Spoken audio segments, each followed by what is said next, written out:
At the bottom of the world lies a place so cold, so remote, and so unforgiving, it seems almost impossible that anyone would choose to live there. Yet they do. Antarctica, an immense frozen desert of ice and wind, is the coldest, driest, and windiest continent on Earth. A land with no native human population, no permanent residents, and no cities in the conventional sense. And yet, scattered across this frozen frontier are small pockets of life, research stations, scientific outposts, and a few families who call this place home, at least for a while. But why? Why do people willingly journey to this desolate edge of the planet? What draws them to a land where temperatures can drop below -80 degrees Celsius, where the sun disappears for months, and where stepping outside without proper gear could mean instant frostbite? The answer isn't simple. For some, it's the pursuit of knowledge, scientists seeking answers hidden in ancient ice. For others, it's the thrill of isolation, the challenge of survival, or the pride of supporting a mission larger than themselves. Whatever the reason, their stories are not only fascinating, but a reminder of how far human curiosity and resilience can go.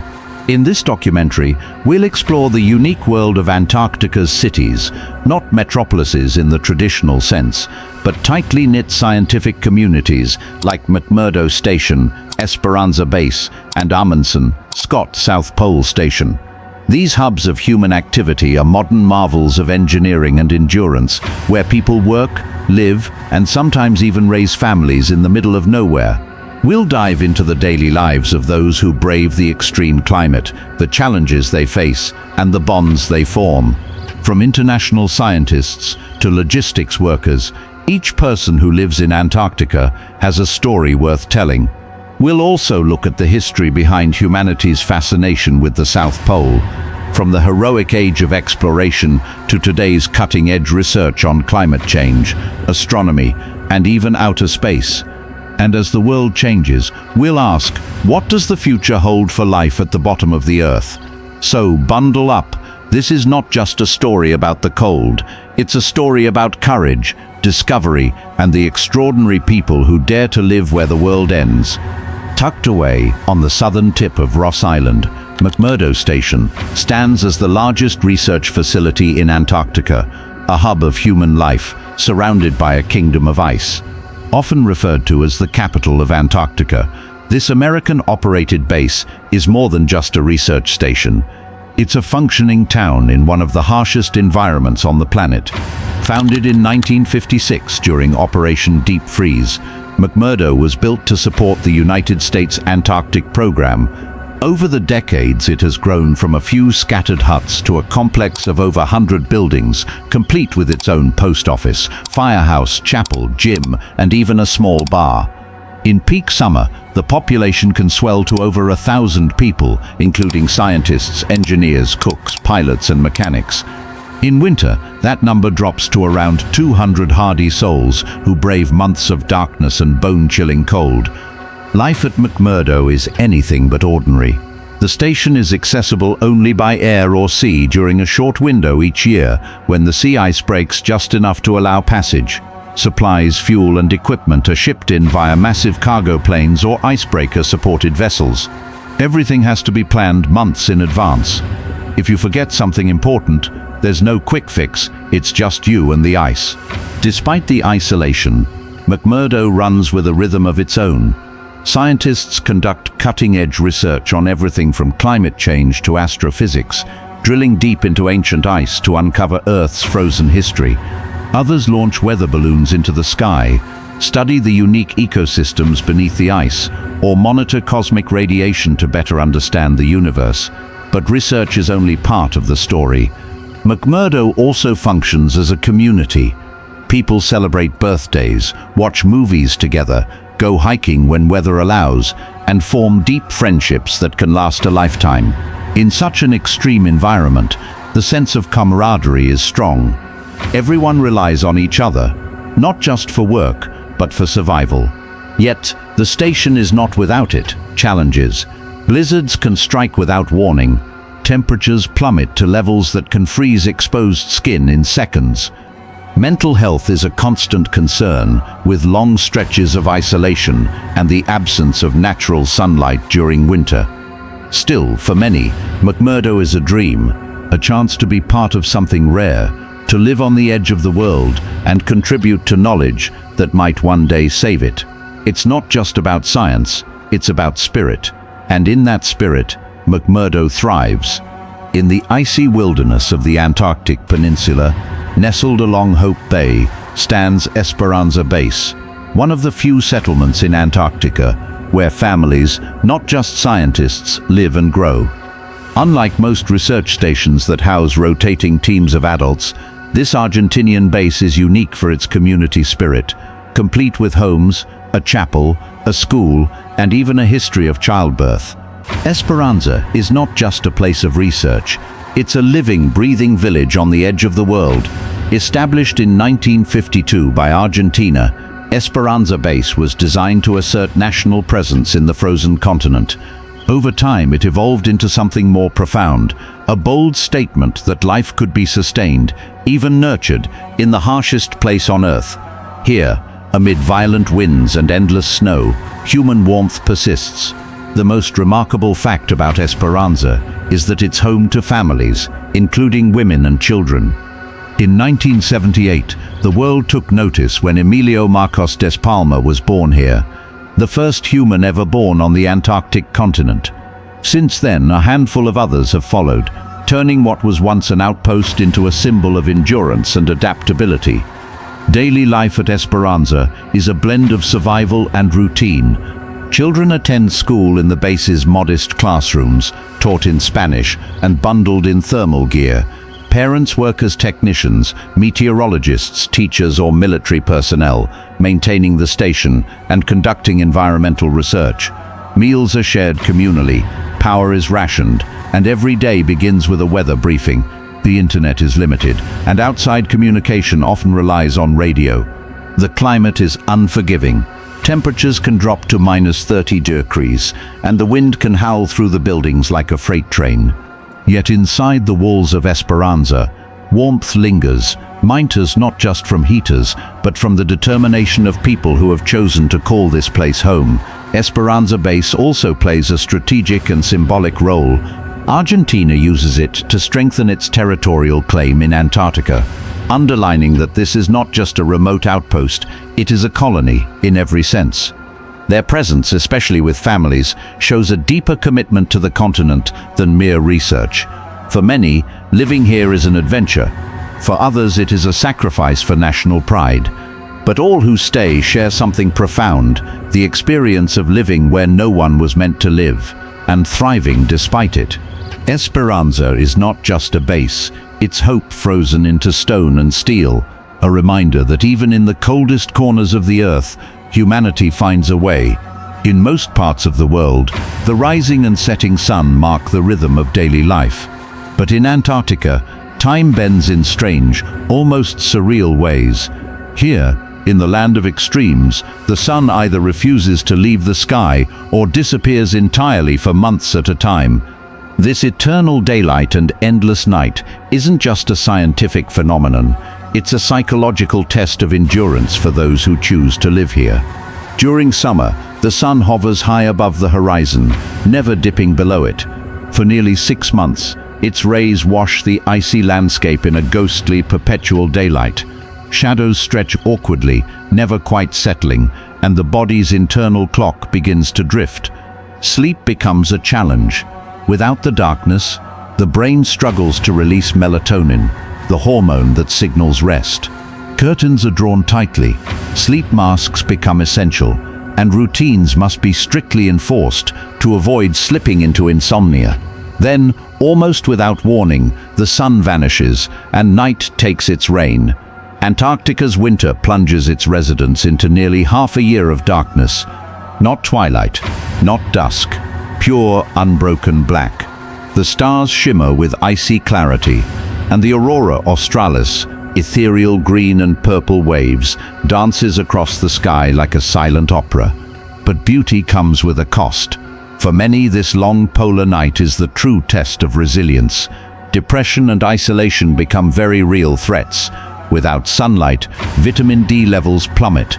The lack of visual time cues confuses the brain, often leading to polar T3 syndrome, a condition where memory fades, speech slows, and focus is hard to maintain. The smallest tasks begin to feel overwhelming. Communities like McMurdo Station and Esperanza Base combat this with strict schedules, strong social bonds, and carefully structured environments. Artificial lighting mimics the cycles of day and night. Recreational activities, movie nights, fitness classes, communal dinners are planned meticulously to keep morale from collapsing. In this part of the world, mental health is monitored just as closely as physical survival. And yet, despite the psychological strain, there is something hauntingly beautiful about life under this perpetual sky. The silence is deeper, the stars are brighter. The sense of isolation, though intense, often leads to deep introspection and spiritual clarity. People learn to live with themselves and each other in ways most outside this frozen continent never will. Living in permanent daylight or darkness is not natural, but in Antarctica, it is reality, and those who endure it are not just visitors, they are survivors of time itself, living beyond the rules that govern the rest of the world. Antarctica doesn't just whisper cold, it howls it. With winds that can scream past 200 kilometers per hour and temperatures that drop well below -60 degrees, this is a place where the environment is not merely challenging, it is actively hostile. Every breath here can sting the lungs. Every step outdoors is a calculated risk. Survival in such a climate is not left to chance. The human body isn't built for this kind of punishment. Frostbite can set in within minutes if skin is exposed. Eyelashes freeze, electronics die, steel becomes brittle, even pens stop working in the cold. For those who live and work on the continent, preparation is not just important, it's the difference between life and death. Layering is a science. Residents wear multiple layers of specially designed clothing, starting with thermal innerwear to trap body heat, followed by insulating layers of fleece or down, and finally, windproof and waterproof outer shells. Boots are thick and insulated, gloves are layered and heated, faces are covered, leaving only small slits for vision. Anything more is a risk. Buildings, too, are engineered for survival. At McMurdo Station, the largest human settlement on the continent, structures are raised above the snowpack to prevent being buried by drifting snow. Insulation is extreme. Heaters run constantly, powered by fuel, shipped in during the short summer supply window. Some bases, like the Concordia station operated by France and Italy, must be entirely self-sufficient for up to 9 months, cut off by storms and sheer distance. Water, the essence of life, must be melted from ice. Even waste management is a high-stakes operation. Every gram of human waste is bagged, labeled, and shipped off the continent. Nothing is left behind. But perhaps the most dangerous element is the wind. The katabatic winds of Antarctica are unlike anything on Earth.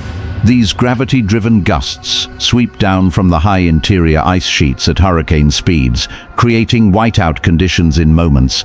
One misstep in such a storm, one wrong turn, and a person can vanish into the snow, only to be found when the thaw comes, if ever. Despite all this, life continues. Scientists conduct fieldwork, technicians repair equipment in sub-zero conditions. People joke, laugh, cook meals, celebrate birthdays, all while the cold gnaws at the walls outside. This is not a place for the faint-hearted. It demands discipline, vigilance, and respect for the environment's raw power. In Antarctica, every day is a test. The cold is not a season here, it is a constant, living force. And yet, humans persist, not because it is easy, but because within this icy wilderness they find purpose, discovery, and a strange frozen form of beauty. In a world obsessed with comfort, Antarctica stands as the final frontier of scientific exploration, a place where knowledge comes at a cost. Every researcher who sets foot on this icy land understands one thing: they are not here for fame or fortune or luxury. They are here for discovery, and discovery in Antarctica demands courage. From the moment the first explorers realized this continent was a frozen archive of Earth's history, scientists have been drawn to its secrets. Beneath the ancient ice lies a timeline of our planet's climate, stretching back hundreds of thousands of years. They are here for discovery, and discovery in Antarctica demands courage. From the moment the first explorers realized this continent was a froze, every layer of snow compacted over time holds air bubbles that trap whispers of ancient atmospheres, clues to the past, and warnings for the future. Climate scientists bore deep into the ice sheet, extracting cores like time capsules. These cylindrical records help us understand how Earth's climate has changed, and what that might mean in an era of global warming. For them, Antarctica is not just a lab, it's the most honest storyteller Earth has left. Elsewhere, biologists study creatures that defy logic, microscopic extremophiles, organisms that thrive in sub-zero, oxygen-poor conditions, raise questions about life's resilience. If life can survive here, could it survive on Mars? In Europa's icy oceans? Antarctica might just hold the keys to answering one of humanity's oldest questions. Are we alone? Astronomers, too, find sanctuary here. In the dry, clear air of the high Antarctic plateau, telescopes peer into the deepest corners of the universe with minimal interference. The South Pole Telescope scans the cosmic microwave background, light from the Big Bang itself, seeking to understand how the universe began. But make no mistake, this pursuit of knowledge is not without danger. Scientists live in isolation, often months at a time. Medical emergencies can become life-threatening simply because help is too far away. Sleep cycles are disrupted by endless sun in summer, or total darkness in winter. Equipment malfunctions in the cold. Human error, even small, can be fatal. And yet they stay. They stay because Antarctica gives them access to truths that no other place on Earth can. Because each discovery made here doesn't just serve one country, it serves humanity. It is pure science, unclaimed by borders or politics. Think about the last time someone tried to rush you into a decision, pushing for an immediate response. But what if I told you that your greatest power lies in the pause, that calculated moment of stillness, where you reclaim control, where wisdom lives in the space between reaction and response? This is what drives the men and women of the Antarctic science community. Not the cold, not the risk, but the dream of knowing more. Every sample, every reading, every frost-bitten finger, scribbling notes in a storm, it all contributes to the most noble human endeavor, understanding the world we live in. Antarctica is a brutal teacher, but for those who dare to learn, its lessons are priceless. Life in Antarctica is a paradox, both still and alive, both empty and full. From the outside, it looks like a barren world, white and unforgiving. But within the walls of the continent's research stations, something remarkable thrives, a community unlike any other on Earth. In settlements like McMurdo Station, Esperanza Base, or Amundsen Scott South Pole Station, people don't just work, they live. Scientists, engineers, cooks, mechanics, medics, and support staff form a small, close-knit society. There are no malls, no cinemas, no fast food chains.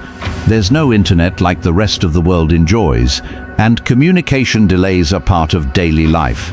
Yet somehow, they make it home. Inside the stations, routine is survival. Every day is tightly scheduled. Meals, maintenance, data collection, emergency drills. There is no room for laziness. But beyond that, there's camaraderie. People from different countries and cultures come together, united by a mission larger than themselves. At any given moment, Antarctica hosts residents from over 30 nations. Scientists from Italy eat alongside engineers from Japan. A cook from New Zealand jokes with a technician from Argentina. Language barriers melt away as cooperation becomes second nature. To cope with isolation, residents organize movie nights, trivia contests, holiday dinners, and even small festivals. Birthdays are celebrated with homemade cakes. Music is played, board games unfold, and sometimes even a makeshift bar appears, filled with laughter, echoing against the howling winds outside. These little joys, however small, become vital threads in holding the human spirit together. But the emotional weight is real. Being thousands of miles away from loved ones, with no way out for months, takes a toll. Winters are the hardest. Temperatures drop below 60 degrees, and the sun disappears for weeks. Darkness becomes a blanket that smothers the mind. Seasonal affective disorder, SAD, is common, as are bouts of loneliness, depression, and sleep disturbances. That's why mental health is a priority in these stations. Regular check-ins, group activities, and psychological training are part of every mission. Everyone watches out for everyone. It's not just about surviving the cold, it's about surviving the silence. Yet for many, the bonds formed here are unlike any other. Friendships forged in fire and ice, a shared resilience, a mutual respect. This community, though small and temporary, often leaves a lasting mark. When people leave Antarctica, they carry part of it with them forever. Antarctica may be the most remote place on Earth, but for those who live here, even for just one season, it becomes a place of belonging. In the frozen stillness, a strange kind of warmth grows, not from the sun, but from each other. Antarctica may look peaceful from afar, a vast white emptiness stretching into the horizon. But behind that serene facade lies a world filled with danger. Living here is not just a matter of endurance, it's a constant battle against nature itself. Every step outside the safety of a research station is a calculated risk, and every moment is a reminder that humans were never meant to live here. The first and most obvious threat is the cold. Temperatures in winter can plunge to 80 degrees, colder than the surface of Mars. A single mistake, like forgetting to wear gloves for a minute, can cause permanent frostbite. Skin freezes in seconds. Breathing deeply in extreme cold can damage your lungs. The wind doesn't just chill, it cuts. A 40-knot wind across the ice makes the temperature feel impossibly lower. There's no forgiveness in Antarctica's climate, only consequences. Then comes the isolation. In winter, the continent is cut off from the world. Planes cannot land or take off for months due to dangerous weather and total darkness. If an emergency arises, an accident, a medical crisis, help might be thousands of miles away. Medical officers are trained to handle everything from infections to surgery. In some stations, dental procedures are done with video calls to distant professionals. It's survival through ingenuity. Technology offers some safety, but not always. Equipment freezes, generators can fail, communications are sometimes disrupted by solar activity. Power outages in Antarctica are not just inconvenient, they can be life-threatening. Heating systems are the difference between comfort and catastrophe. That's why redundancy is critical. Every station has backups for its backups. The terrain is no less deadly. Crevasses, deep cracks in the ice can be hidden beneath a thin crust of snow. One misstep while walking or driving can be fatal. Blizzards can strike without warning, reducing visibility to near zero and disorienting even the most experienced explorers. Whiteouts are especially dangerous. You can't tell the difference between the ground and the sky. People have gotten lost within meters of their shelter. Mental and emotional health too suffer under the pressure. Months of darkness, tight living quarters, and the absence of natural life can wear down even the most resilient minds. Some describe it as a strange form of claustrophobia, trapped not in a room, but in an entire continent. Relationships are tested, tempers flare, and sometimes the silence itself becomes unbearable. Yet people return, again and again. Despite the harshness, despite the risks, Antarctica pulls them back. Why? Perhaps it's the sense of purpose, or the beauty that exists within the brutality, or the pride in surviving what so few can. But make no mistake, living in Antarctica isn't just hard. It's extreme, it demands everything, and only those willing to face the unforgiving truth of the ice can truly understand what it means to live at the end of the Earth. Antarctica, once untouched and eternal, is beginning to change fast. What was once a frozen monument to isolation is now a focal point of global concern. As the ice melts and the world warms, the future of this remote continent is no longer just a scientific question, it's a political, environmental, and even moral one. What happens in Antarctica won't stay in Antarctica, it will shape the entire planet. Climate change is no longer a distant threat here, it's a daily reality. Massive glaciers are breaking off with alarming regularity. In 2020, a chunk of ice larger than Los Angeles snapped free from the Pine Island Glacier. Satellite images now tell a story of a continent in retreat. Ice shelves, once stable for millennia, are weakening, and with their collapse, sea levels worldwide could rise by meters, swallowing coastlines, displacing millions, and redrawing maps.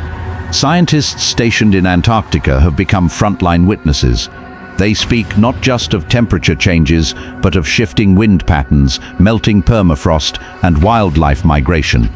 Penguins, icons of the Antarctic, are moving farther south, seeking colder waters. Some species may vanish altogether if the trend continues. What was once a world locked in timeless cold is now one of the fastest changing regions on Earth. But it's not only nature that's stirring. Humanity is leaving a larger footprint. Tourism, once rare and costly, has exploded. Cruise ships now carry thousands of visitors each year to the Antarctic Peninsula. While strictly regulated, the influx of people brings risk, minus accidents, pollution, and the potential introduction of foreign microbes to a fragile ecosystem. Then there's geopolitics. For now, the Antarctic Treaty keeps the peace, prohibiting military activity and resource exploitation. But beneath the ice lies a treasure trove of untapped minerals, oil and gas. As global demand rises and technology advances, the pressure to exploit these reserves grows. China, Russia, the United States and others are expanding their scientific bases, not just for research, but to establish long-term presence. The fear is clear. One day the Antarctic Treaty may crumble, and a new Cold War could begin, not of ideology, but of ice and oil. Environmental groups are calling for stricter protections, perhaps even declaring Antarctica a global wilderness sanctuary. But will nations agree? Will human greed outweigh caution? Or will the world unite to preserve the last true wilderness? The future of Antarctica is not yet written, but it is urgent. This white giant at the bottom of the world is no longer a place apart. Its fate and ours are now inseparably linked. How we choose to protect or exploit, it will echo for generations.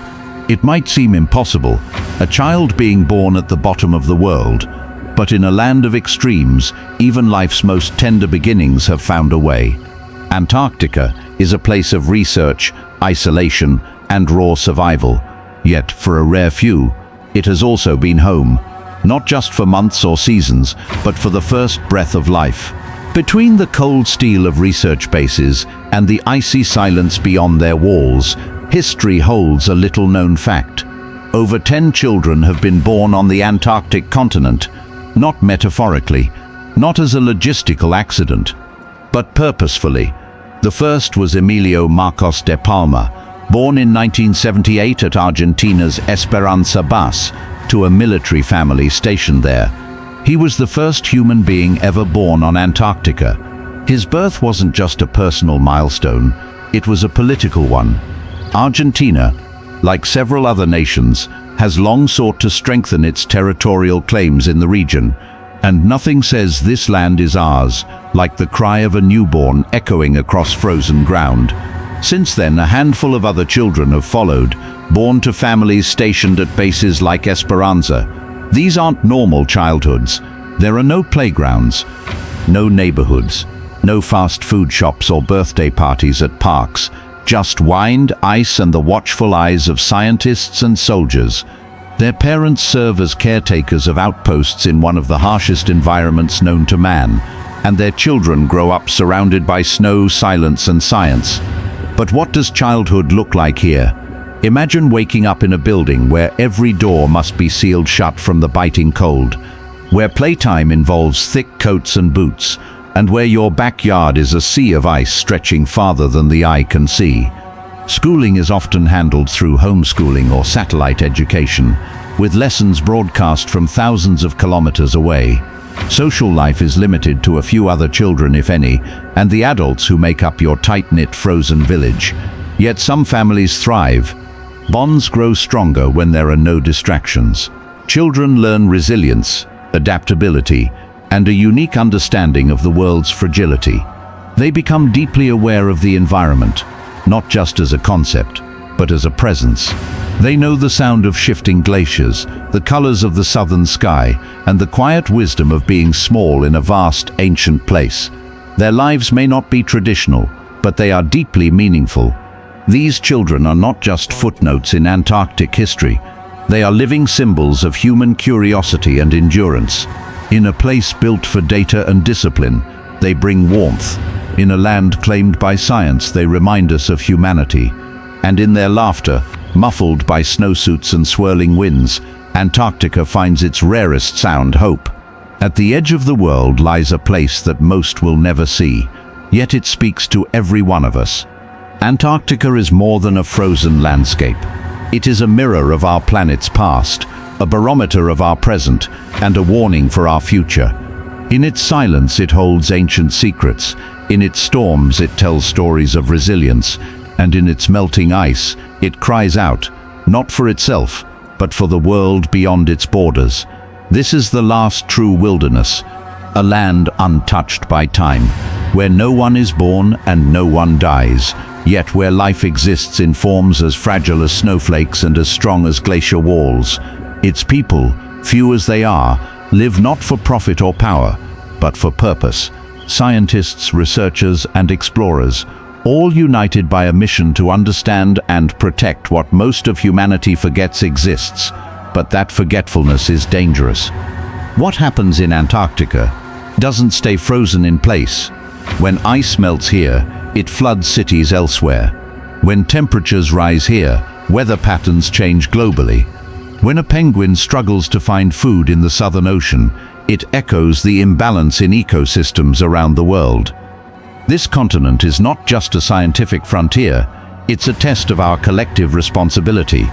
Can we, as a global civilization, protect something we don't own? Can we defend a place we don't live in for the sake of a planet we all share?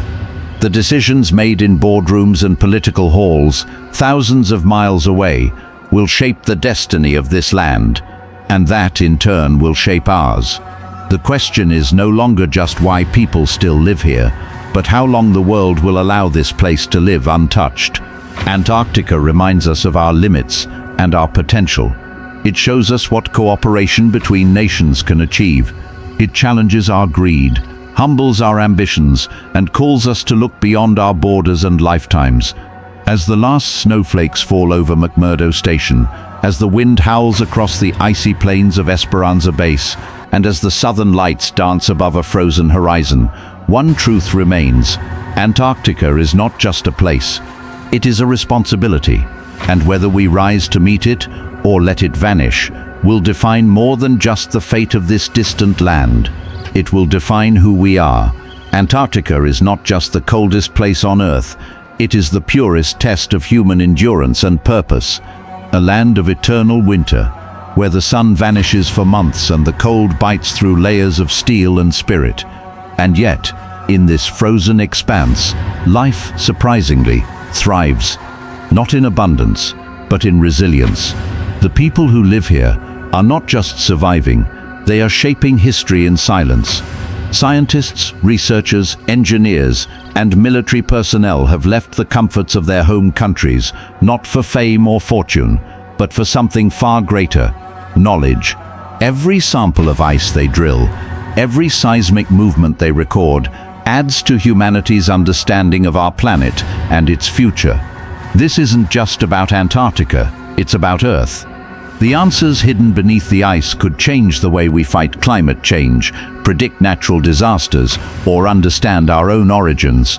But it's not only science that keeps the heart of Antarctica beating. It's also about connection. In isolated bases scattered across the ice, where supplies are limited and communication is precious, people forge bonds unlike anywhere else. Cultures from every continent unite under one roof, sharing meals, stories, and the silent understanding that they are all part of something bigger. When the nearest town is a 5-hour flight away, humanity becomes your most valuable resource. And perhaps that's the lesson this continent offers most clearly, that in the harshest environments, stripped of luxury, stripped of distraction, the true measure of who we are shines through. It forces us to question what really matters, not the noise of modern life, but the purpose behind it. Not how comfortable we are, but what we're willing to endure for something meaningful. Antarctica doesn't just challenge the body, it awakens the soul. It teaches patience, humility, and awe.